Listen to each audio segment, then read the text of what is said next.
Yes. Bruno Marchand, comment ça va, mon gars? Ça va bien, toi? Ça va bien, man. Je suis vraiment stoked qu'on enregistre cette capsule-là ensemble parce que, c'est super égoïste, mais genre, prendre du temps pour creuser dans des workflows modernes propulsés par l'AI, c'est quelque chose que je veux faire, autant pour mon intérêt personnel que pour ma compagnie. Puis en plus, celui-là, il est au niveau du go-to-market, de la croissance, du marketing, puis on le sait que c'est comme un pain pour plusieurs des startups puis des SaaS qui nous suivent. Fait que aujourd'hui, on va pouvoir suivre ton lead un peu puis lever le rideau derrière un workflow que toi t'as depuis un petit bout puis tu peux nous partager. Avant qu'on se rende à ce workflow-là, rappelle-moi brièvement, mettons, ton nom, ton titre, c'est quoi Goodbye Studio pour qu'on cadre le personnage, c'est qui est aujourd'hui. Yes. Moi, c'est Bruno Marchand. J'ai un studio qui s'appelle Goodbye Studio, qui est comme à l'intersection d'un studio Go-to-Market Engineering puis un studio créatif pour mettre en marché des produits technologiques.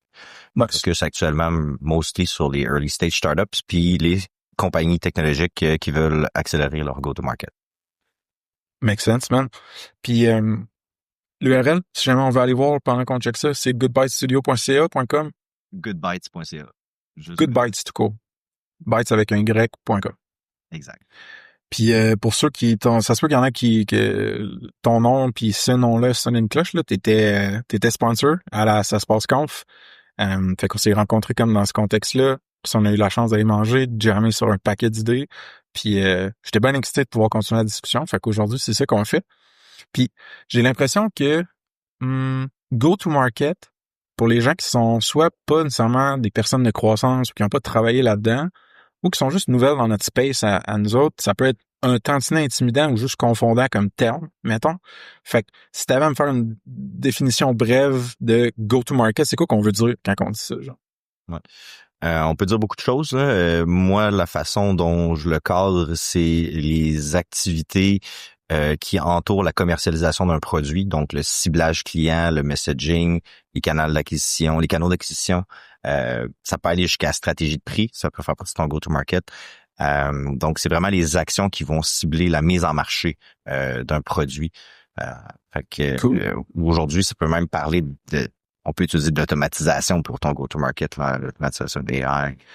Ben c'est là, j'imagine que parce que tu disais que Good Bytes, c'est un studio de go-to-market engineering et aussi de création, mais la partie engineering, c'est que c'est moins c'est un spectre, là, c'est pas art ou science, le go-to-market, mais genre avec les outils modernes, il y a de plus en plus d'ingénierie puis de systèmes que tu peux construire pour croître et non juste système produit ou système plateforme, right? Fait que c'est comme un thinking qui évolue un peu, I guess. Ouais. Ben, la façon que je vois ça, moi, c'est dans l'histoire un peu de la tech, il y a des pratiques qui ont été mis de l'avant par des gros joueurs qui sont devenus un peu des préceptes d'ingénierie quasiment, là. Tu sais, il y a des playbooks qui fonctionnent, il y a des façons de faire qui, à travers l'histoire, ont fait leurs preuves.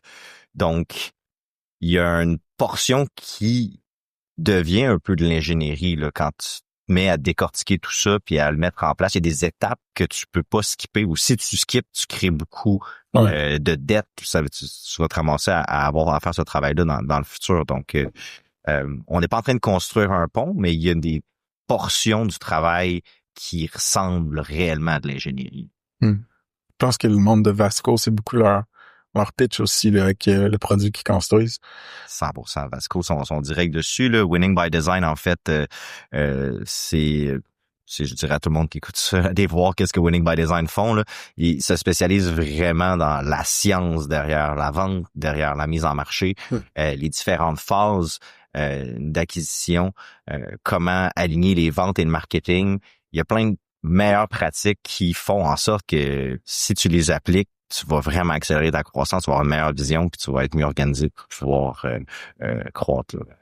Puis ça fait avec le discours qu'on répète depuis que le vibe coding a explosé, que genre, hey, tu sais, il y a plein de monde avec le couteau dans les dents qui vont pouvoir développer des produits, t'es undercut en termes de pricing, puis tout ça, puis mais la distribution reste genre de plus en plus difficile, de plus en plus clé. Fait que genre, si tu veux, c'est pas tout de builder un bon produit, il faut que tu saches comment le distribuer aux bonnes personnes, au bon prix, au bon timing, là. Fait que, puis aujourd'hui, parce que toi, pour avoir chatté avec toi sur ces différents sujets-là, tu vas creux des fois, mettons, dans les trucs comme ça. Puis là, en offline, avant quand on se preppait, tu me disais, tu sais, man, avec Clay, spoiler, Clay qui est un AI. Comment tu dirais, c'est quoi Clay, man, dans le fond? Clay, c'est le go-to-market engineering tool. C'est l'outil des ingénieurs de mise en marché. Donc, tu peux faire tellement de choses avec Clay. Tu peux créer des audiences, tu peux créer des listes pour tes vendeurs, tu peux valider des listes, créer des signaux aussi pour voir si quelqu'un est qualifié ou pas pour ton produit. Donc, c'est un outil d'ingénierie. Là. Tu peux faire un peu ce que tu veux. Là. C'est un blank canvas. Là. C'est un peu intimidant justement quand tu rentres dans l'outil puis tu sais pas par où commencer. Donc, on va le faire tantôt, là, mais il y a des meilleures pratiques que tu dois... Il y a des choses que tu dois savoir avant même d'ouvrir Clay, là. Mais Clay, c'est vraiment un outil d'ingénierie de mise en marché de produits. Alright. Puis, justement, tu vas nous faire une démo aujourd'hui qui est comme pas trop intimidante. Right? Tu vas nous prendre par la main dans un use case assez simple pour qu'on se familiarise un peu avec les concepts, avec, I guess, le UI, UX du tool un peu. Sur quelle dimension spécifiquement tu veux qu'on travaille aujourd'hui? On va commencer par la base, en fait. Je peux... Ouais, tu peux share ton screen. Il y a un piton quelque part. Ouais, c'est ça. On a share.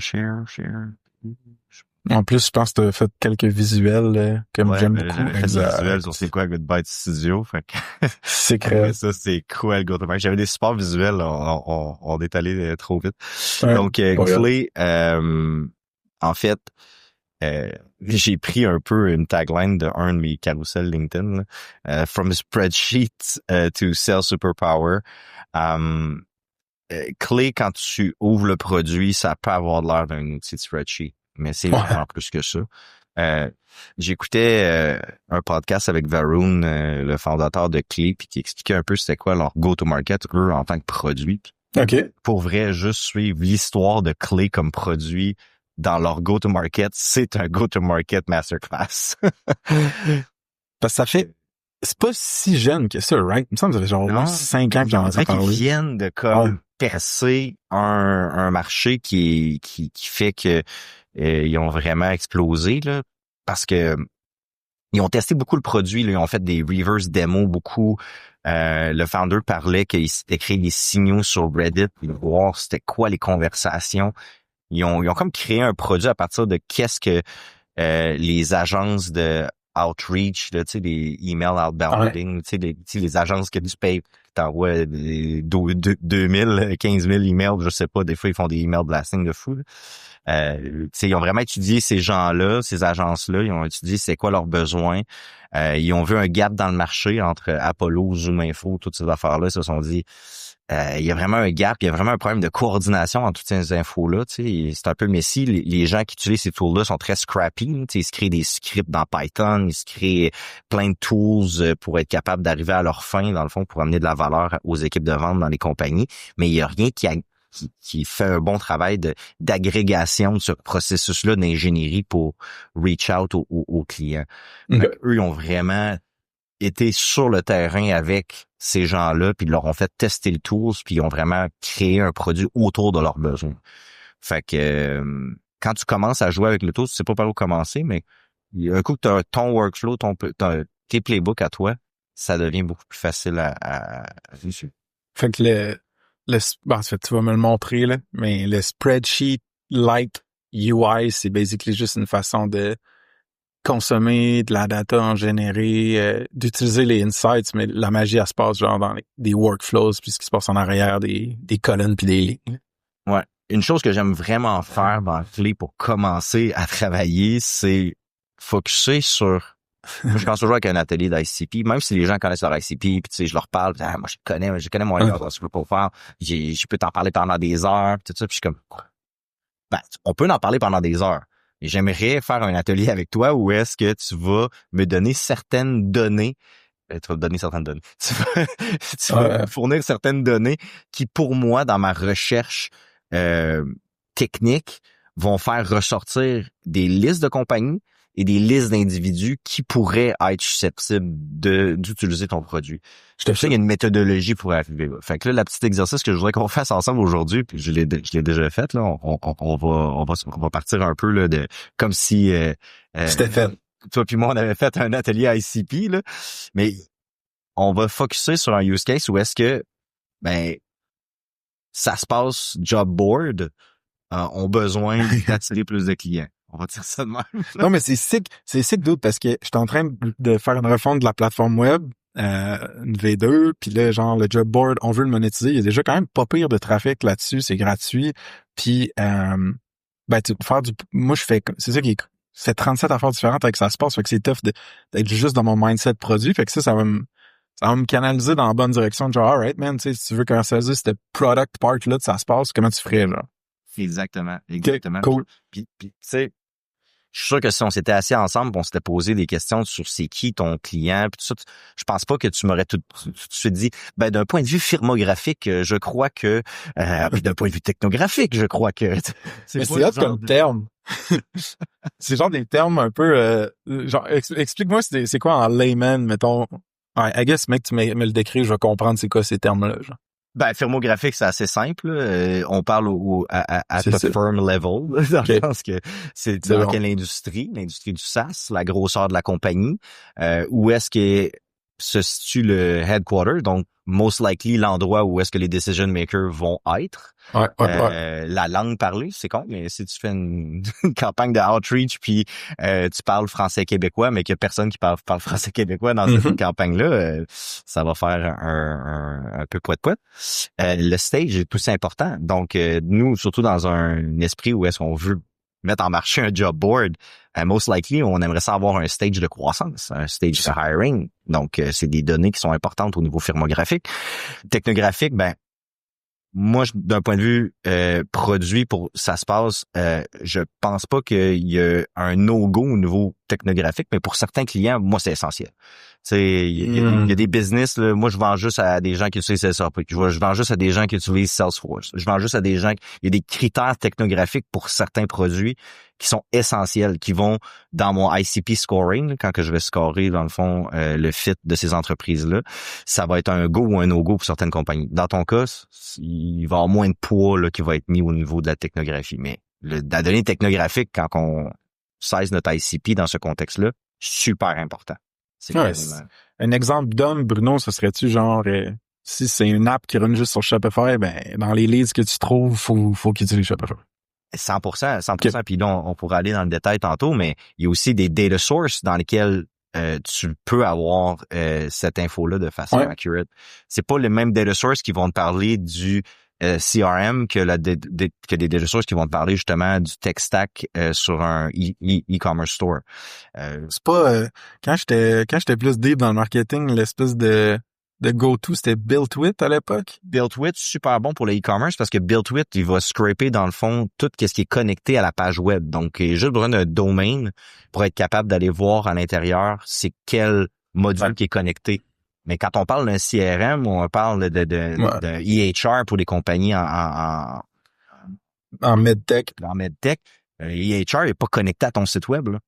Fait que la data source va aller chercher de l'info peut-être dans des press releases ou des trucs qui sont connectés à des consulting firms, genre Accenture dit quelque chose par rapport à une implémentation qu'ils ont faite avec un EHR, whatever. Fait que la façon dont la donnée va être cherchée, ça sera pas la même pantoute. Fait que c'est super important pour certains clients là, d'avoir ces infos-là, puis de prendre des décisions aussi. Tu sais, j'ai certains clients qui sont comme moi je veux ceux qui utilisent toutes les EHR, puis ils me font la liste de tous les EHR, puis je suis comme most likely que ce EHR-là, on sera pas capable de le tasser. Là. Fait que on peut-tu aller voir mid-market, c'est quoi ton compétiteur direct, peut-être plus ciblé aux autres. Tu sais, c'est le genre de trucs qui sont super importants à prendre comme décision. Parce que quand vient le temps de te créer une liste de ICP puis faire un fit, tu peux y aller vraiment, vraiment large. Puis moi, je recommande jamais de partir de des listes de 20, 30, 40 000 sources. Il y a trop de variables. Donc, on va se faire un motion qui va être clair sur un plan de match où est-ce qu'on va s'être mis d'accord sur certains critères. Tu sais. Vois-tu ça, d'autres? J'avais probablement pas la bonne intuition. mais on dirait que mon préjugé ou mon réflexe, c'était de me dire, avec les tools modernes, genre de go-to-market puis de scraping, le monde, ils font des gains de volume de fou, genre. Mais là, tout ce que tu me dis, c'est comme, actually, dude, moi, j'optimise aussi pour les résultats, comme le pourcentage de conversion ou de réponse, genre, c'est ça? De, moi, dans ma philosophie, quand tu travailles avec moi, c'est comme ça que je travaille. C'est bon. Il y a des firmes qui ont peut-être plus de firepower que moi. Tu sais, il y a peut-être des firmes qui ont vraiment, tu sais, des gros outils, là, puis là, ils run du big query, puis des gros trucs de data. Mais j'étais au Clay Club Montréal cette semaine plus tôt, puis il y a un gars qui nous parlait là, de les limitations des grosseurs de table dans Clay, tu sais, puis il racontait qu'il avait runné des trucs pour des campagnes électorales aux États-Unis avec des listes, puis j'étais comme c'est fou, c'est malade, mais le pourcentage de gens qui vont aller à ce level-là, c'est peut-être dans des campagnes électorales, il y a assez d'argent pour faire ce genre de trucs-là, mais un early stage startups mettra pas ce nombre d'argent-là, là, tu sais, puis on s'entend que les électeurs, tu parles à toute la population d'un pays. Quand tu parles d'un produit, ton marché est censé être plus petit. 100%. C'est bon. Fait que je me suis un peu emballé là-dessus, mais je trouvais ça important. Buyer persona, ça, c'est super important, là. Moi, je veux un buyer persona qui est très, très, très niche, là, même si ton buying committee a beaucoup de personnes. 3-4 là, buyer persona, pour moi, c'est important. Puis là, on peut voir ici que j'ai mis, il y a des variables. Là, tu sais, une compagnie qui appelle le CEO, le founder, une compagnie qui appelle HR, là, ça, il y a des titres, là, Head of People, Talent, HR, c'est quoi, culture, tu sais, il y a tellement de termes qui veulent dire la même affaire. Fait que c'est important de donner à clé, dans le fond, toutes les variables. Je pense aussi que même built-in, il doit guesser aussi, il doit avoir un bon knowledge de ça, mais j'aime toujours ça, de mettre les variables pour fait que pour ça se passe pour, mettons, du monde qui voudrait afficher sur le job board, puis même booster la visibilité d'une job, mais qu'on a une version payante. T'as dit genre, quand c'est les petites compagnies, d'après moi, la décision va passer avec founder CEO. Sinon, de façon générale, c'est genre soit les head of HR ou les heads qui embauchent dans un département spécifique maintenant. Ouais, c'est l'hypothèse que j'ai émise dans cet exercice. Make sense. C'est une hypothèse basée sur une expérience personnelle, mais je peux te dire tout de suite ce que moi j'en pense de ça, genre les fois où hey man, je me sens mal à dire ça parce que j'ai genre parlé avec tout plein de monde là, mais genre quand je passe par en bas dans le style d'organigramme, mettons, là, souvent, genre, le monde, ils ont moins de pouvoir décisionnel, puis comme ils veulent moins prendre de risques ou call it shots, fait que tu sais, ils escaladent par en haut. Puis plus t'escalades par en haut, plus ça prend du temps avant de prendre une décision. Fait que moi, c'est long, mettons, mon closing rate, il augmente. Il augmente pas, mais il s'élonge. Puis plus que tu joues au téléphone. Fait que moins que mon pitch, il est genre communiqué à la actual personne qui fait c'est fucking sick stuff-là, mettons, en RH, d'employeur premium, et que ça se passe. Fait que moi, ça marche crissement bien de passer par des petites compagnies que je peux, genre, que je connais déjà les founders ou genre du monde qui colle les choses là-dessus, puis genre de passer par en haut. Mais j'essaie quand même de passer par les canaux HR le plus que je peux, surtout quand je connais pas les founders, là, tu sais. Oui, ben c'est sûr. C'est la façon de faire traditionnelle, mais il y a certaines compagnies, c'est passé un certain size quand tu parles au CEO. Exact. Il va dire, bro, j'ai aucun pouvoir là-dessus. Là, parle à ma head of HR ou mon head of HR, puis lui, elle va t'aider. Là, c'est comme, ça dépend vraiment du size, mais tu sais, une petite compagnie SaaS scrappy de 45 personnes. Exact. Puis le CEO est vraiment involved dans le hiring process. OK. Fait que là, jobs to be done.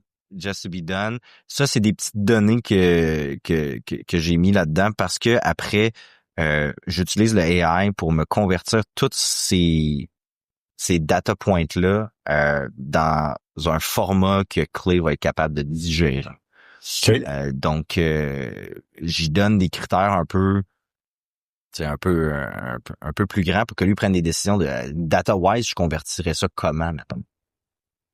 OK, là là, tu m'as perdu, là, parce que là, on dirait qu'il y a des affaires qui étaient mis là qui sont full qualitatifs. Mettons, C'est ça. difficulté à recruter via board générique. Genre, c'est dans mon pitch de vente quand je vends genre une job du mois ou l'employeur premium. Mais comment que le AI va scraper puis trouver... Ça va faire partie de ses data sources. Dans le fond, là, Okay. lui, il va inférer que quand je dis ça, de la façon que lui peut m'aider, c'est OK, ben je vais inclure LinkedIn et Indeed dans les endroits que je vais scraper pour Ah, c'est voir bon. C'est bon, si c'est bon. il y a de l'intérêt. Tu sais, Okay.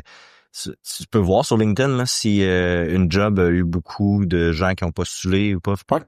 Fait que ça fait partie des critères que l'agent va utiliser pour voir si il y a de l'attraction ou pas sur les ads. Puis ça va l'aider à la qualifier là, un peu notre IC. OK. Puis là, après ça, t'as des trucs plus... c'est-tu booléen, le terme, là, genre? En tout cas, genre Ouais, mais true or c'est false. exactement comment le AI parle, là, tu sais. Fait que raising fun, true or false, il va y avoir un pointage qui va être distribué là-dessus.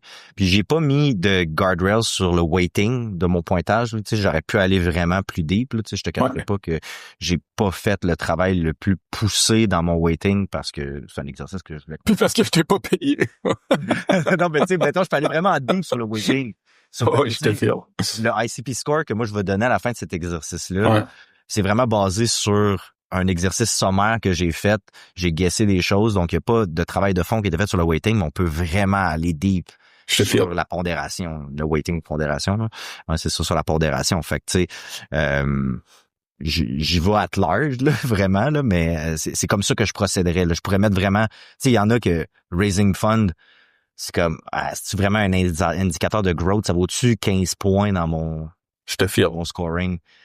Là-dedans, j'ai mis true, fait qu'il va probablement, après ça, m'inférer un pointage qui est plus élevé. Mais pour notre exercice, je pense que c'est le fun d'avoir ce genre de... J'ai hâte de voir d'autres. On dirait qu'il y a des affaires que je me dis, genre, parce que je sais pas le temps que ça va prendre à ce que... Ça déjà va fait... vite, ça va être... c'est plus simple que tu peux le croire. Donc, moi, je proposerais qu'on jump directement dans la clé, puis je vais comme reveal de où qu'on part. Parce que ça, tu penses-tu, excuse-moi de t'avoir coupé, tu penses-tu qu'on pourrait mettre, mettons, ton petit miro board public puis le dropper dans la description du YouTube puis mais qu'on cherche ça, je trouve. Je trouve ça cool, puis moi, j'aimerais ça l'avoir aussi. Alright, man, j'étais excité. On est-tu dans la clé, là? Là, on est dans la clé, ouais. Je vais réduire parce que j'ai un écran qui est full wide. Ouais, c'est ça, là, t'as une espèce d'affaire de dev sophistiqué. Tu vois pas, j'ai un autre écran à côté, genre dev, là, vertical. Fait que ça, c'est sûr. Un vrai go-to-market engineer. Ouais, c'est bon. Avec ces 3 écrans. Donc, on voit bien mon écran ici. Ouais, un petit zoom de plus, bro, peut-être? Un petit zoom, OK. Si c'est pas trop fucké pour ton UI. OK. Ça c'est-tu mieux?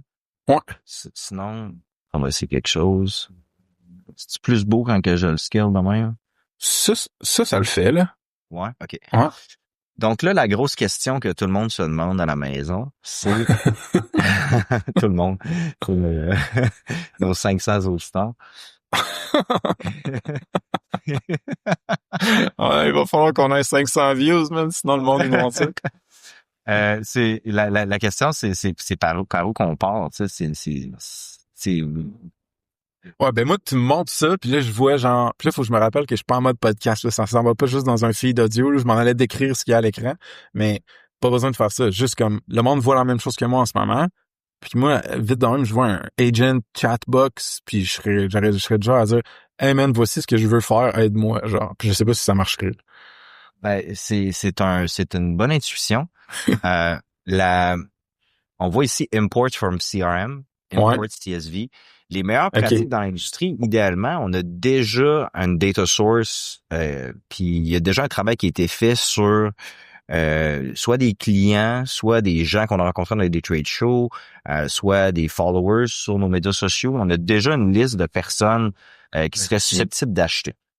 Là, j'ai un peu triché, je dois l'avouer à tout le monde à la maison. Import CSV ici va import une petite liste que j'ai faite qui se trouve à être la liste des SaaS Pals que j'ai trouvé dans l'infolettre.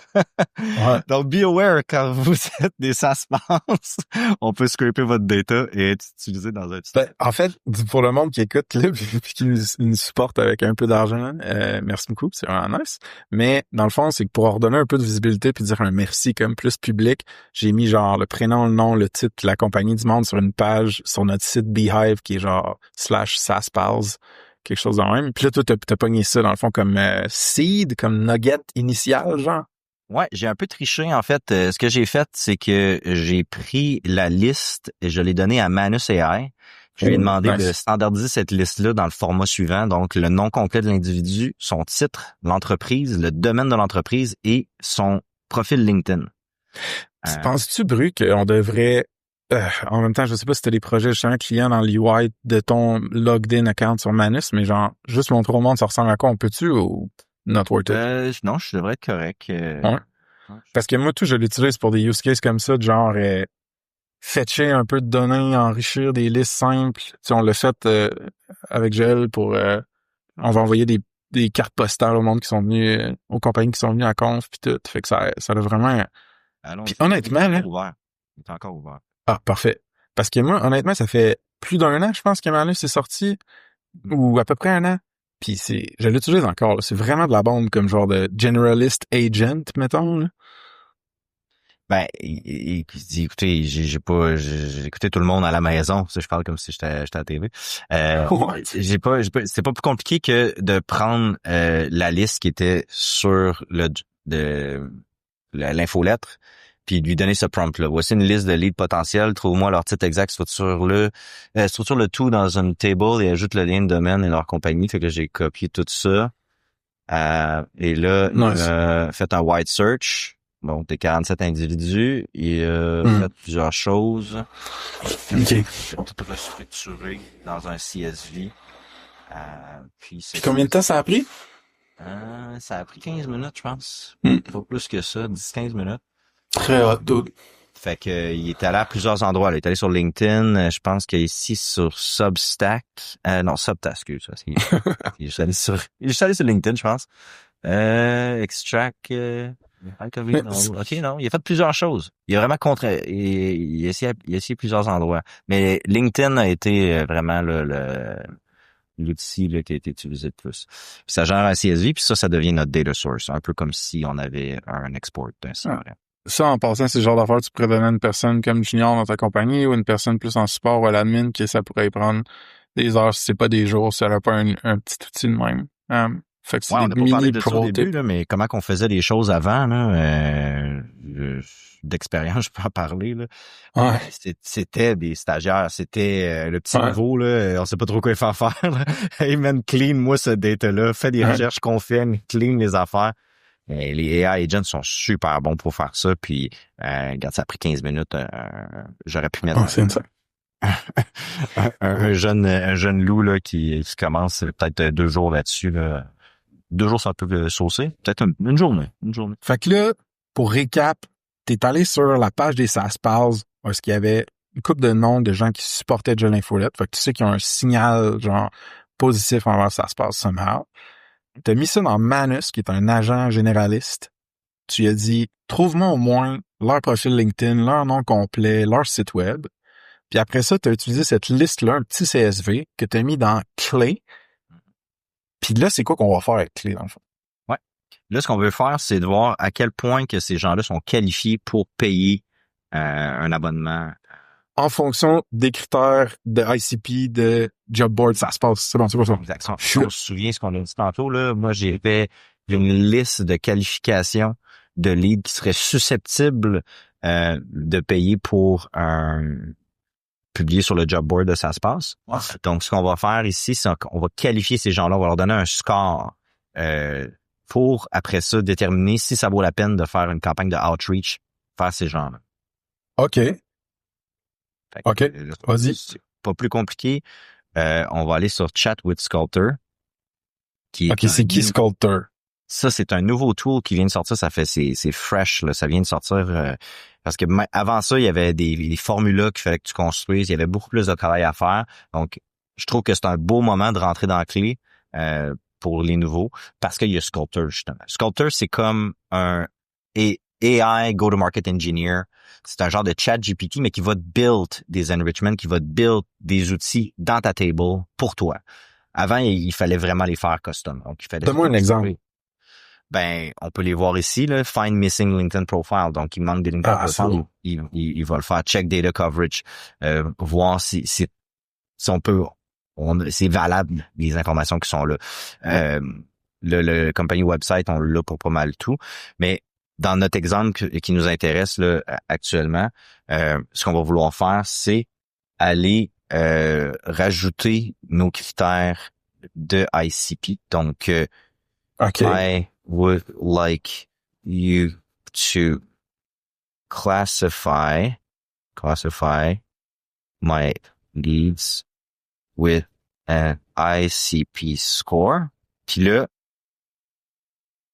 ce que j'ai fait avec ChatGPT, c'est que j'ai créé, attends, je peux retrouver dans le cœur, tu vois pas le ChatGPT. Unshare puis reshare, si tu veux tout le montrer, c'est pas grave. Partager qu'est-ce qu'il y a dans ChatGPT. Je pense que je sais c'est quoi que tu vas dire. Tu vas dire genre la liste un peu focale que j'avais sur FigJam, j'ai trouvé un format puis une manière de bien parler à l'AI avec, genre. Exactement. Okay, exact. nice. Donc, c'est ça. Là, on a ici les critères et on a un JSON Clay Field Mapping. Donc, il va nous permettre de faire du field mapping selon nos critères de pondération. Ça, utiliser JSON comme format pour travailler avec les AI, t'en as déjà parlé dans une autre vidéo que t'as faite, right? Ça se peut-tu? Ouais. OK. Parce que t'as commencé à faire du content un peu sur LinkedIn puis YouTube, là, si le monde veut aller voir, là, je vais te faire le plug en même temps. Yes. Non, mais c'est cool. Ça, moi, j'aime ça. Le JSON file, en fait, c'est exactement le output que le AI se donne entre lui quand il fait des affaires. Ouais. Fait que c'est aussi bien déjà lui donner une idée de field mapping désiré. Fait qu'après ça, il fait moins d'inférences, il y a moins à travailler, puis c'est plus straightforward. Fait que c'est pour ça que je me suis donné là, un petit field map ici. Donc, on va retourner dans la clé, puis on va coller ça à mon prompt ici. All right. I would like you to classify my leads with an ICP score. Puis là, je fais juste paste mon JSON file. Et là, on a notre sculptor qui va m'aider à faire ça. Donc, il check la library, finding relevant example for ICP scoring lead qualification. Now let me classify this request to determine the best approach. Puis là, il va tout faire le travail. C'est un travail que avant Sculptor, fallait faire à la main. Donc, il fallait créer des formules, il fallait réfléchir comment faire justement ici Specialized Action called Octave Classify Company. Il y a tellement de features dans la clé que juste savoir quel outil utiliser quand, dans quel contexte, c'était Attends. Un mindfuck, là. Là, j'ai besoin que tu m'expliques rapidement une specialized action. Dans ce cas-ci, elle est appelée Octave Qualified Company. C'est quoi une specialized action? Ouais. Ici, on voit, il y a un onglet Action. Ouais. Il nous permet de faire plusieurs choses. Établir des styles, okay. Faire du enrichment, aller chercher des sources différentes pour rajouter à notre workbook. Donc, tu sais, ici, monthly website traffic, tu sais, il y a plein de choses, company latest funding, website tech stack, il y a plein de choses. Puis, tu sais, là, on n'a pas parlé des data providers, mais c'est presque infini, là. Pense à un data provider, puis non, là, tu sais, Find Email, là, okay, aussi, ils ont tout ça, le Surfy, Find Email qui est très très bon. Ils ont plein de data sources, puis chaque data source a un prix. Mais tu sais, juste de réfléchir à là, je pogne quel data source, quel workflow fit le plus avec qu'est-ce que je recherche. Mais ça, Sculptor aide vraiment dans le decision making. Puis là, on parlait, puis il a déjà fini son travail. Donc, ici, il y a son scoring logic. What you'll get. Score from 0 to 100 based on your ICP criteria. Segment. Fait que là, il y a tout les différents segments de logique qu'il va établir pour scorer nos différents leads potentiels. les feature maps, fait que là, il va faire un genre de mapping de location, employee count et tout ça. Et le scoring logic. Donc, si on le sait que c'est une compagnie qui est au Québec, plus 30 points. Au reste du Canada, plus 10 points. Si c'est outside, 0 points. Company size de 10 à 200, 30 points. Et ainsi de suite, là, ça descend. Ça me rappelle je vais faire mon genre de... C'est quoi, on n'est pas des boomers, là, mais tu sais, comment qu'on dit quand on est un peu... En tout cas, ça va me montrer mon âge, là, en tech, mais genre, quand je faisais du SEO pour Snip, on s'était fait une Google Sheet avec une formule custom pas super hot, sophistiquée, qui disait quand il y a beaucoup de trafic, de volume de recherche sur un mot-clé, peu de compétition, puis genre qu'il y a pas beaucoup de bruit sur le SERP, fais-moi un score genre pondéré. Puis ça m'aidait crissement à prendre des décisions sur genre quel keyword targeter pour telle pièce de content. Mais je me rappelle que ma formule, elle me spitait, mettons, un score, un peu comme tu es en train de faire là, puis call it genre le tiers, la moitié du temps, j'étais comme nah man, c'est pas bon ce score-là. Genre, ça fit pas dans le fond avec ce que j'ai besoin. On s'entend que c'était rustique là, comparé à ce qu'on fait là. Fait que ma question pour toi, c'est genre c'est bien beau là, tout ce que tu es en train de faire là, faire au AI, mais genre, t'as-tu l'impression que quand tu fais ça, le scoring, il est pas mal tight, puis il fit vraiment, ou faut tout le temps que tu ailles le retuner, genre? Ben, on peut voir ici, là, ça pour répondre à ta question, most of the time, it's good enough. OK. Mais comme j'ai dit plus tôt, quand je suis sur un gros compte puis c'est high stake et tout, la logique de weighting, de score puis tout ça, je prends beaucoup plus de temps à déterminer cette logique-là. C'est bon. Là, on est allé assez vite. Là, on voit une chose, on voit une chose ici qui est super importante. Là, j'allais lancer mon ICP Fit Assessment. Là. Le contexte du prompt prend en considération que on est en train de faire ça pour le ICP de Goodbyte Studio. Pourquoi? Puis ça, j'ai fait un commentaire à la gang du UI UX de Clay la semaine passée, parce que j'ai fait un petit test pour tester des features avec eux. C'est parce que dans Clay, il y a une configuration qui configure ton compte à ton propre ICP de compagnie. Fait que, by default, vu que j'ai fait un ICP Fit Assessment, lui, il se dit, il cherche des clients pour Goodbyte Studio. OK, c'est bon. Non, ça se trouve à être les ICP de ça se passe. OK, c'est bon. C'est ça. Fait que c'est bon. C'est des petites choses comme ça. Mais là, ici, qu'est-ce qu'on est en train de faire ici? C'est le system prompt de notre agent qui, lui, va faire le scoring. Puis il va faire plusieurs choses, notre agent.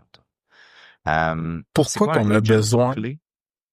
Excuse-moi. Pourquoi qu'on a besoin de faire un system prompt pour le agent qui s'en va faire la recherche de nos leads, alors que les critères étaient déjà comme bien définis dans Sculptor? C'est que tout commence du table, et dans le table, il n'y a pas assez d'informations pour réellement prendre ces décisions-là. Donc, on parlait de scorer si l'entreprise est en train de raise. Mais moi, j'ai aucune info qui est en train il n'y a aucune variable dans la table qui dit qu'il est en train de raise. En ce moment. C'est ça. On n'a pas d'infos non plus sur le nombre d'employés dans les, tu sais, qu'est-ce que moi j'ai scrapé sur la liste de ça se passe. J'avais juste le nom de la compagnie, donc il va devoir faire des recherches pour trouver la size de la compagnie. Donc, il y a plein de critères d'évaluation dont moi, j'ai pas les data points. Fait que là, agent va aller chercher ces data points-là afin de faire sa logique de scoring. OK. Ça fait du sens. Il y a quelque chose de super important ici, là, le use case du agent, c'est parce qu'il y a plusieurs types de use case de agent. Dans ce cas-ci, c'est un web search agent et les agents ont différents modèles. Les modèles ici, on peut voir, ils ont des prix. Puis, ça peut être assez dispendieux. Là, je vais utiliser un Clayagent avec mes crédits parce que j'ai eu des crédits gratuits et tout, puis bon, je peux me le permettre. Mais pour les gens à la maison qui utilisent Clay pour la première fois, je vous conseillerais de vous setuper votre propre API key.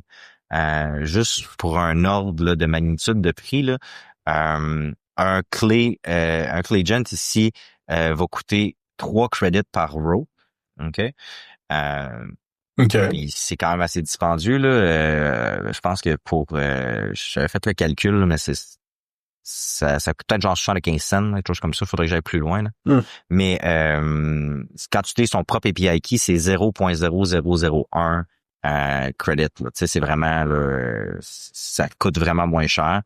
Puis c'est sûr. Fait que tout le monde à la maison qui essaie ça, là, faites vos essais de agent avec vos propres API keys, soit de Claude ou de Gemini. Je recommanderais pas celle de OpenAI là, pour Clay. Je trouve que ça donne des moins bons résultats. OK. Ah, c'est bon à savoir ça. Pour ceux qui savent pas comment faire ça, demandez à ChatGPT ou à Google. Ouais. Comment utiliser votre API key avec Clay. C'est quand même pas si tough. Là. Si moi je suis capable, vous êtes capable. Ouais. Puis c'est ça, je recommande pas non plus OpenAI parce que OpenAI, quand tu veux aller dans le bon tier de token use, il faut que tu aies déjà dépensé 100$ de API credit. Donc, il faut que tu sois genre tier 2. En tout cas, c'est quand même advanced pour OpenAI, mais avec Claude ou Gemini, t'as pas cette limite-là au niveau du token usage. Fait que... Intéressant. Fait que c'est quoi les types d'agents qui peuvent t'aider à enrichir ou à ajouter du volume dans la... C'est quoi, comment je devrais penser à ces agents-là? Tu peux faire plein de choses, là. Tu sais, on voit ici des agents qui font du image generation. T'as des agents ici qui peuvent modifier des choses dans des tables, faire des choses pour toi. Nous autres, dans notre cas, on veut valider de la donnée, donc on a besoin d'un web search agent. Puis le use case de image generation, c'est que Clay peut faire beaucoup de choses. Là, là, on est en train de qualifier des ICP, mais tu pourrais aussi te faire un calendrier de contenu qui est linké à des news ou à des LinkedIn accounts, puis qui a des images qui se génèrent. Tu peux faire beaucoup de choses là, avec Clay. Mais dans notre cas actuel, c'est le web search agent. OK. Super. Fait que c'est ça. Là, ici, moi, j'ai pas eu à écrire le system prompt. Là, on se souvient, là, c'est Sculptor qui m'a tout fait ça. Là. Ça, c'était beaucoup de travail, là, la logique du system prompt. Là.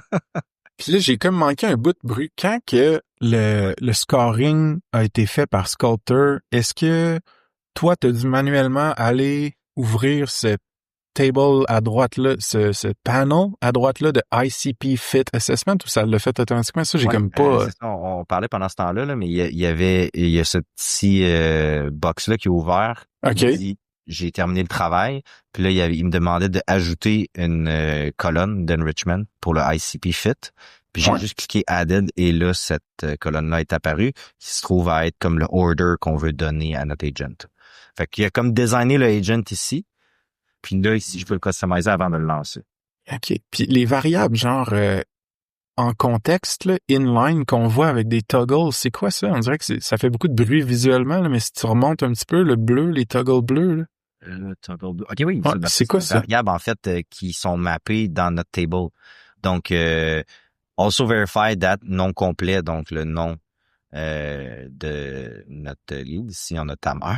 C'est bon, son titre, align with the company on LinkedIn if provided to confirm. Comme, mettons, si Tam travaille plus chez Kimobi, ben, tu sais, ça va sortir, là, dans le... Ce qui est le cas. Ce qui est le cas. Mais est-ce que c'est le cas sur LinkedIn? Tam? Ça, je sais pas, ça. On va parler avec Tam. Fait que c'est ça, mais c'est un agent qui a des variables qui sont reliées à notre table. Fait que le agent, lui, avant de faire ses tâches, il y a toujours le table comme outil de recherche. Fait que le mapping de ces variables-là sont super importants. Là. C'est toujours dans le contexte du table qu'il va faire ces tâches-là. Toi, est-ce que bonne pratique, tu revises tout ça ou tu fais quand même confiance à Sculptor? Je te dirais que 95% du temps, je fais confiance. Okay. Mais là, on va y faire confiance. Ouais, les meilleures pratiques pour vrai, c'est quand même de réviser tout ça. Mais la révision, moi, je trouve qu'elle se passe plus au niveau là, de ce summary là, tu sais, le what you'll get, le scoring logic. Tu sais, si ça n'avait pas été comme à mon goût, j'aurais plus chatté avec pour le modifier là avant de le modifier dans le context prompt, parce que là tu te ramasses avec un shitload de data à vérifier. C'est comme too late. Un coup, tu l'as comme accepté là, c'est OK. T'es mieux de le modifier dans ton chat avec Sculptor ici. Puis là, c'est quoi? C'est-tu genre aussi simple que quand on pèse sur Save, le web Clayagent part à la course sur Internet puis il nous ramasse tout ça? Ou? Ouais. Là, ici, c'est not the best practice, étant donné que ça coûte cher de credit pour run. Dans le fond, ça je vais essayer de faire une petite histoire du produit, là. Encore là, c'est Varun, le founder de Clay, qui racontait ça dans un podcast. Quand ils ont sorti leur produit, les gens étaient quand même choqués de leur pricing model. Parce que maintenant, on est quand même plus, tu sais, le credit-based usage, tout ça, tu sais, avec les AI tools, on est comme, OK, fine, ça même ça marche, mais eux autres, ils ont vraiment pensé à c'est quoi la valeur qu'on deliver? Ben, c'est des rows dans un table. Fait qu'on va charger par row. Fait que là, chaque row se font charger un crédit. Okay. Et là, Clay travaille vraiment au niveau produit à avoir un petit peu plus de transparence sur la logique d'estimation d'utilisation de crédit, là, parce que ça peut revenir cher. Là, puis, fait, mon conseil que je dirais aux gens à la maison, là, le save and run 10 rows, là, c'est ton test. Donc, tu fais ça juste sur 10 rows, tu vois si le output te convient, puis après ça, tu runneras tes 47. Imagine que tu as un Clay table de 600 compagnies ou 600 livres. Tu peux pas toutes les runs, puis après ça, faire comme, hey, le data, c'est de la merde. Fais-toi du test data. 10 rows, 10 rows, c'est assez. Là. Fait que, mais tu vois, c'est 30 crédits pour 10 rows, ça reste quand même dispendieux. Tu sais, j'aurais pu baisser ça en utilisant un autre agent ou en répliquant la logique. Mais là, dans notre cas, Fait que nous, on va faire ça avec 10, là, pour suivre la bonne pratique. Ouais, comme ça. Sales running en bas à droite, OK. Ouais, là, fait que là, qu'est-ce qui est en train de se passer, c'est que nos agents sont en train de faire de la recherche, sont en train de faire du travail. Ce qui va être intéressant ici, ça va être de voir la façon dont ils nous répondent. Puis ça, la première fois que moi j'ai utilisé un Clay Agent puis j'ai vu qu'il m'envoyait des réponses, j'ai fait un peu une crise d'anxiété. Parce que le feedback loop, c'est encore là, comme je dis la semaine passée, je parlais avec un UI, UX researcher de chez Clay. By the way, je travaillais pas pour eux zéro, là. Ils m'ont vraiment juste outreach par email pour me demander si je voulais participer à un atelier de critique du produit. Ben, of course. T'as l'air d'être un bon power user puis un peu ambassadeur riche, là. Fait que, tu sais, make sense. Ben, j'utilise l'outil à tous les jours, fait que c'est ça. Je me suis commencé à le connaître un petit peu. Puis ce que j'ai dit, c'est exactement cette histoire-là. C'est ce moment-là où est-ce que le agent est en train de faire de la recherche, comparativement à, mettons, un agent dans Manus, où est-ce que tu as vraiment un gros feedback loop, là. Tu sais, le agent est en train de faire ci, le agent est en train de... Moi, juste voir architecting, curating, polishing, tuning, tu sais, man, ça dépense où mon argent, là? Qu'est-ce qui se passe? Fait que ce bout-là, il m'a rendu un peu anxieux. Et là, quand on va en avoir un qui va être terminé, je vais vous montrer un peu j'avoue quoi les données qui sont ressorties, parce que tu sais, je suis pas un data scientist, je suis pas un programmeur, tu sais, je suis capable de programmer quelques trucs puis glossailler, mais je suis vraiment pas un dev. Le output, il est pas si clair que ça. Fait que je leur ai dit, ce feedback-là, là, est-ce qu'on pourrait travailler le feedback mécanisme?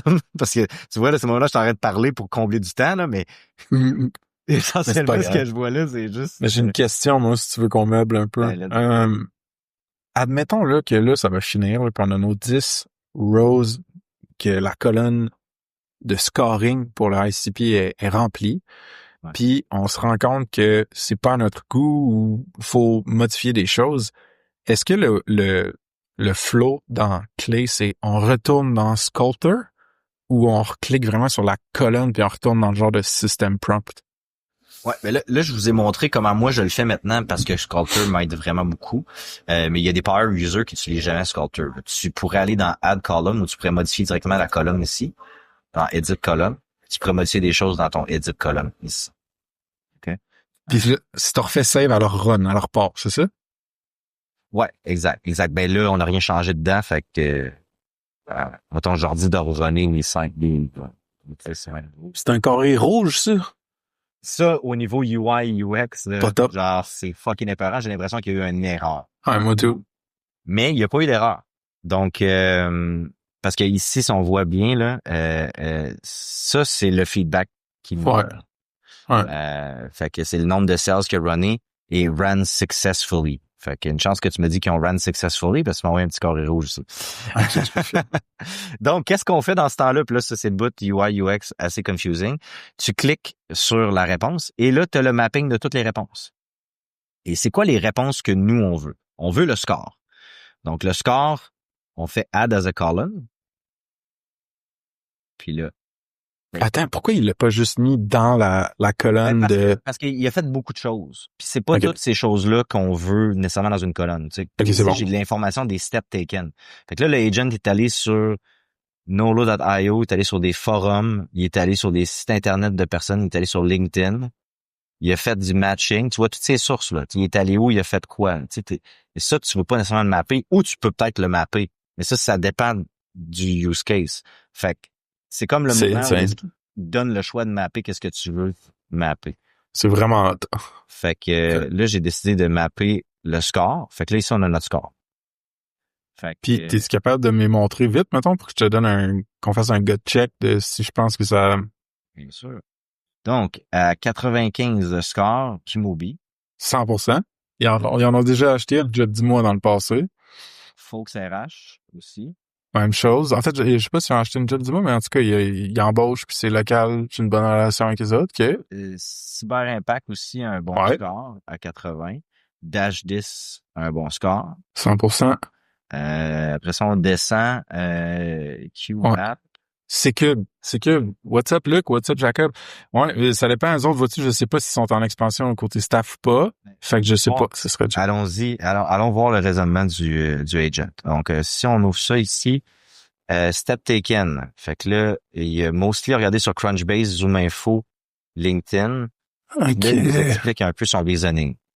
The company website identifies C-Cube as a product, LinkedIn profile, third party, qu'est-ce que ça dit?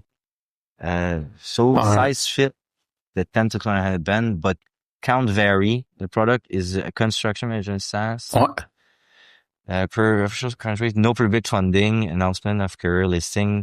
C'est ça. Fait qu'il n'y a pas de career listing qui a été found dans sa recherche. So funding, stage and hiring signal are unknown. Mais mettons, ça, le hiring, c'est vraiment intéressant. Hiring signals. On s'entend que ça va être sur le profil LinkedIn, sur la page LinkedIn d'une compagnie, il va y avoir des jobs ouvertes, ou sur le site web d'une compagnie, il va y avoir une page carrière avec des rôles ouverts, ou sur un agrégateur à la Indeed, il va y avoir... Fait que est-ce que nous, on aurait dû lui dire d'aller chercher ça, ou il l'a comme fait tout seul? Indeed, il me semble qu'on y a dit, mais peut-être pas ici. Tu vois, c'est quelque chose que j'aurais pu rajouter, ça.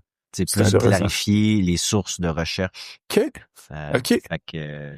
Mais à date, ça fait du sens, honnêtement, vraiment. Ça m'excite bien, Redman. Si t'étais un jeune marketeur perdu dans la vie, j'essaierais de te séduire puis de t'amener dans ma compagnie, man. Tu travailles avec nous autres. Mais clairement que tu sais ton shit puis t'es pas un jeune marketeur perdu. Si je m'excuse, je suis fatigué, c'était une drôle de formulation, my bad. Ça va. Mais c'est ça, mais tu vois, on a vraiment des choses qu'on aurait pu améliorer dans notre c'est malade. Dans notre prompt, mais le agent va le faire. Tu sais, si on dit voici, tu sais, mettons un gros improvement sur qu'est-ce qu'on vient de faire là, ça aurait été de lister clairement des sites sur lesquels toutes ces compagnies-là, on est sûr qu'ils vont mettre des opposants.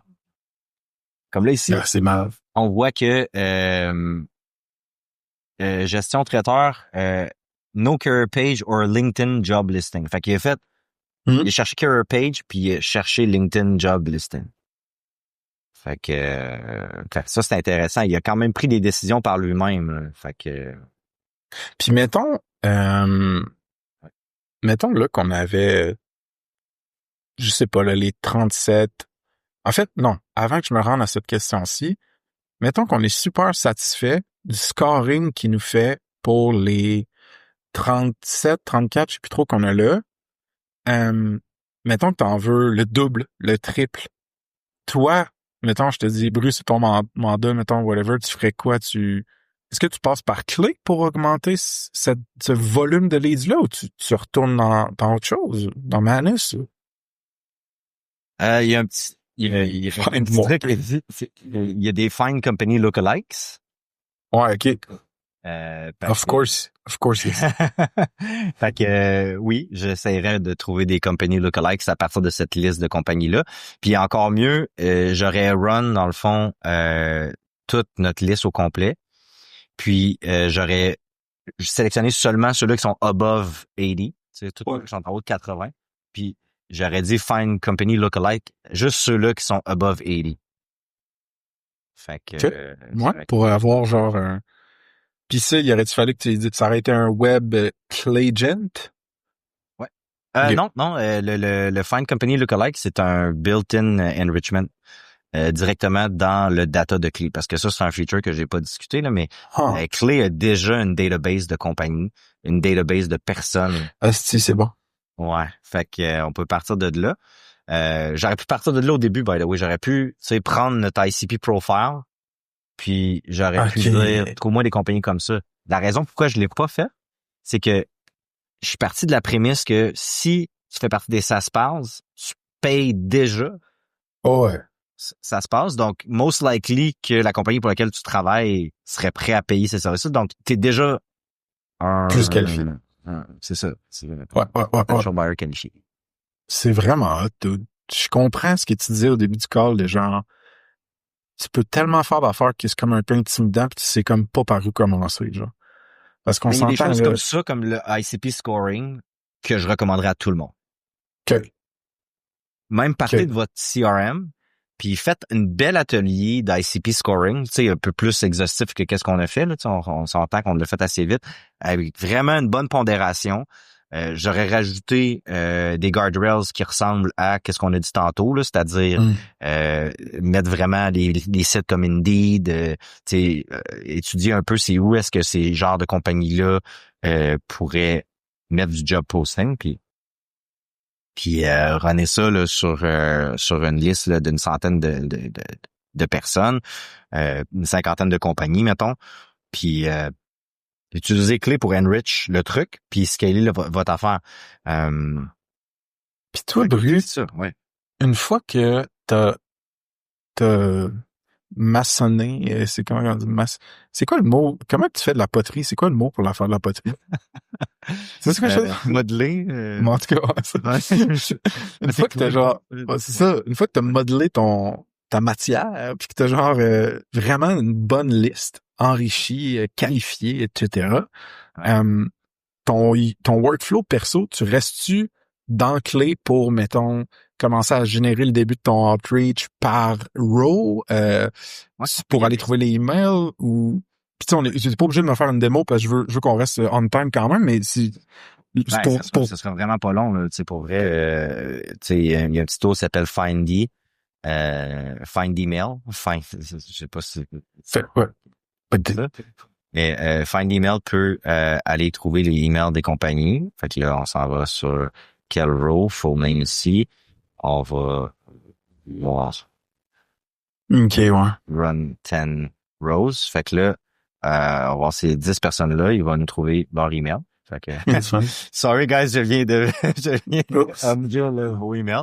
Mais on voit ici qu'il y a 2 emails qui sont pas trouvés. Fait que, mettons que j'étais vraiment motivé, là, puis on avait plus de temps, je pourrais vous montrer comment utiliser plusieurs data sources pour trouver toutes les emails. En fait, no one is safe. Là. Si Bruno essaie de vous trouver, Bruno va vous trouver. Okay. Moi, je suis pas safe. En tout cas, j'en reçois des affaires, mon vieux. Là, genre, des fois, je suis comme crime. Je le vois, là, genre, l'automation, puis comment t'as dit, genre, c'est basically, trouve les choses uniques qu'il fait, puis reformule-les d'une façon cool à propos de son à propos page, puis son home page, je sais pas. Puis je suis comme, cool, clever, mais comme, ça sent, genre, Mais je recommanderais pas, tu sais, dans notre use case actuel, là, tu sais, je recommanderais pas d'utiliser Sequencer pour faire ce que je vais vous montrer là, parce que, mettons, tu sais, toi, Frank, t'as et que je vais juste éditer la colonne pour que ce soit une URL ou non juste du texte. T'as les liens LinkedIn de tous ces individus-là. Je te dirais, Frank va juste outreach. Ben oui, 100%. Surtout que moi, j'ai pas... C'est ça, c'est une affaire que je voulais te reprendre un moment donné, offline, mais genre, tu sais, l'inventaire de produits que ça se passe à vendre est quand même limité. Il y a pas beaucoup des types de produits qu'on a qui est genre que ça scale full. Ta communauté privée, un peu, mais pas tant. Fait que tu sais, c'est rare que moi, ça vaut la peine d'investir en innocent pour me builder, mettons, une growth machine scalable infinie, parce que j'ai pas un produit qui peut accueillir des nouveaux leads à l'infini, right?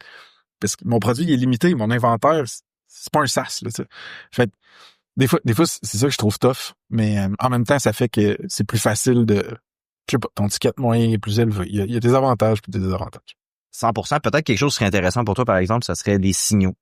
Donc, te mettre des trucs automatisés qui track tous tes best followers, puis tous tes founders dans tes groupes, tout ça, ton monde, C'est vrai. qui t'envoie des updates, puis juste un signal, là, hey, tel ça se passe, vient de raise, telle personne. Tu sais, des fois, juste keep track de ces signaux-là, gatherer ça dans un CRM de façon adéquate, it's a little bit of a pain. Puis ça, Clay est vraiment bon, là. C'est vraiment une bonne idée, ça, ben. Puis, mettons qu'on s'en va vers notre closing, là. Y a-tu 2-3 pro tips ou rappels qu'on essaie de faire au monde qui... Ouais, ben, je vais montrer un peu le outreach juste vite comme ça vers le closing. C'est juste pour rant un petit peu sur ce que tu parlais, là, des messages qu'on leur reçoit en DM et qu'on trouve un peu cringe. Vas-y, mon vieux. Je voulais juste comme montrer que c'est possible de le faire correctement. Donc, il y a quelque chose qui s'appelle Sequencer, directement built-in dans Clay. Tu sais, ici, on peut voir toutes des tools que les mondes connaissent peut-être s'ils ont déjà fait du outreach automatisé, là. Du Instantly, Smartly, Lemlist, A-Reach, whatever. Ouais. Et il est là maintenant built-in dans Clay, donc on fait ça ici. Et là, il va m'envoyer, dans le fond, les personnes dont j'ai leur email. Ben, il y en a plein qui n'arrivent pas parce que je suis allé vite. Mais tu as tout l'outil ici pour faire du drafting de email, faire du mapping de campagne. Fait que à quoi ça ressemblerait là une bonne campagne là, ça serait de dire I want to outreach my leads about a new event that is coming soon. Tu sais, c'est le genre de use case que, tu sais, moi, je m'en fous que tu m'envoies ça automatisé, là. Tu comprends?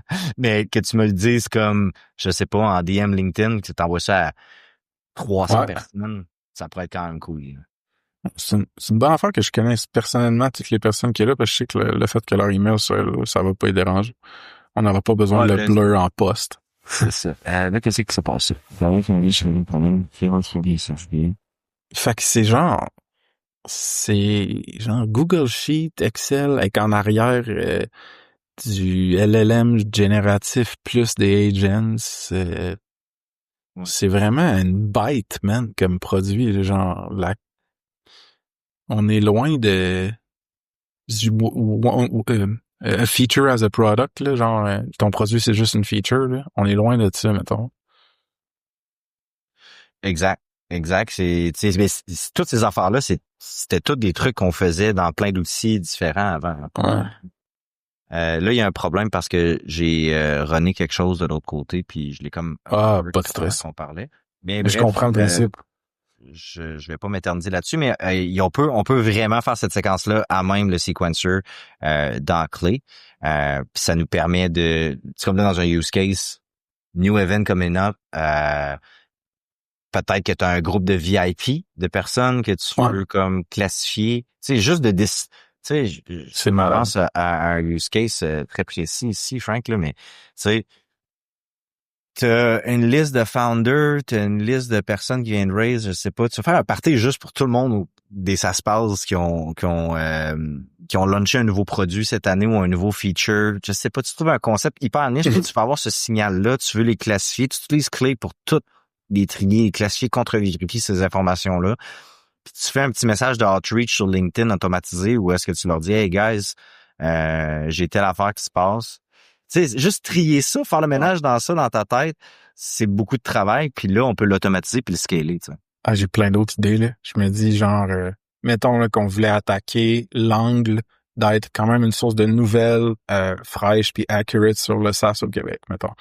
Ben, on pourrait genre avoir des listening signals sur tout le monde qui raise, tout le monde qui exit, tout le monde qui launch, puis genre avoir une curation dans notre infolette payante que genre tout le monde qui a raisé récemment, félicitations, non, tu peux faire du content, c'est infini, là. C'est marrant. Puis tu sais, tu le setupé juste une fois, tu sais, on trouve les bons critères qui vont aller mapper ça, puis ils vont aller chercher ces signaux-là. Puis après, ça génère un message dans la clé, parce que là, je sais pas montrer on a regardé les agents, là, mais tu sais, t'avais un agent qui peut créer des tables, mais tu peux avoir un agent que lui, sa job, c'est juste de summarize ces news-là en un message avec la boîte Frank, là, tu sais. Ouais. C'est secret, dude. Honnêtement, c'est infini, man. C'est, je trouve ça le fun d'avoir eu comme Sherpa, là, tu sais, un guide, là, tu sais, qui m'amène un peu là-dedans parce que on dirait que ça me force à genre essayer de comprendre, puis saisir, puis poser des questions. Quand je suis tout seul de mon côté, c'est difficile pour moi avec, je sais pas, mon cerveau puis tout, de m'asseoir, puis d'essayer, puis d'apprendre, puis de lire la doc, puis de checker des vidéos. Mais d'autres, tout, ça paraît que tu l'as fait, cette job-là, mettons. Là. Fait que c'est hot en crise. Puis si le monde, mettons, ils veulent genre te poser des questions là-dessus, ils travaillent avec toi, whatever, comment on t'écrit-tu sur LinkedIn ou c'est qu'on va? Sur LinkedIn, ouais, c'est là que je suis le plus responsive.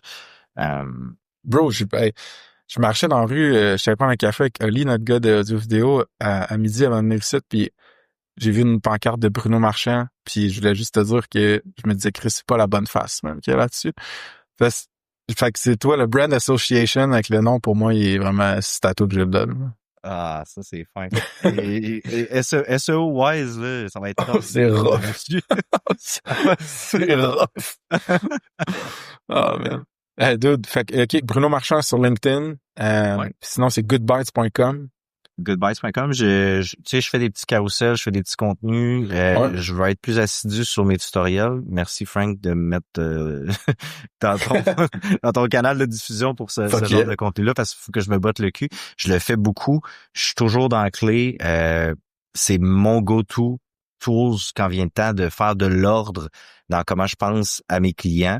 Comme tu peux voir, il y a beaucoup de façons qu'on peut utiliser cet outil-là. Et je l'utilise aussi pour organiser ma pensée quand vient le temps de trouver une stratégie pour mes clients. Fait que je conseillerais à tout le monde qui vit des défis go-to-market puis des défis d'organisation de go-to-market motion d'essayer l'outil puis tester des trucs. Oui, les crédits, ça peut être dispendieux, mais comme je disais plus tôt, avec votre API Key, en réfléchissant un peu avant d'utiliser des trucs, là, mapper votre thinking dans un FigJam ou dans un Miro, puis vous allez sauver votre cash. Mais tu sais, ouais, c'est ça. Puis comme on dit aussi, une employée qui travaille pendant des heures ou des semaines sur des tâches comme ça coûte cher aussi à faire le calcul. Bruno, toujours un plaisir. J'ai hâte qu'on se reparle offline pour voir c'est quoi le prochain use case qu'on tackle. Puis merci, d'autres. Je suis vraiment reconnaissant de t'avoir dans la gang, dans le réseau, puis que tu drops du knowledge. Merci à toi, c'est toujours un plaisir. Peace, bye bye.